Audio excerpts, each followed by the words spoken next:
নমস্কার, আমি রমার রান্নাঘর থেকে আজকে আপনাদের সামনে গ্রীষ্মের একটা ঠান্ডা পানীয় নিয়ে এসে হাজির হচ্ছি, যার নাম হচ্ছে আম পান্না।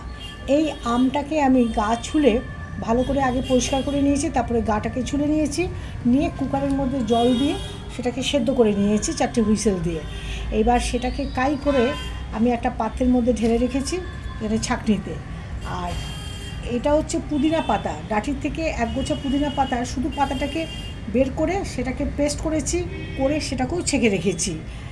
আর তার সঙ্গে আমি ব্যবহার করব বিট নুন, চাট মশলা, চিনি আর পাতিলেবুর রস। এখন তাহলে শুরু করা যাক কীভাবে এটা করছি। এবার এই আম পান্নার মধ্যে আমটাকে আমি এটাকে ছেঁকে রেখেছি, এর মধ্যে আমি মেশাবো পুদিনা পাতা।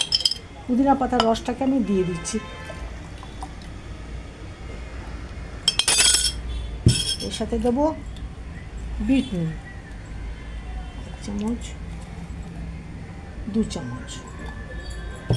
এর মধ্যে দেবো চাট মশলা 1 চামচ, চিনি দেবো 1, 2, 3, 4, 5, 6।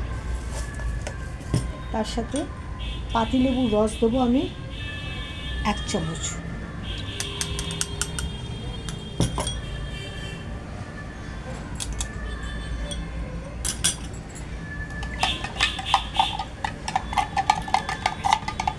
এইভাবে মিশিয়ে আপনারা অনেকে ঘরে করে খাবেন, দেখবেন শরীরটা ঠান্ডা লাগবে।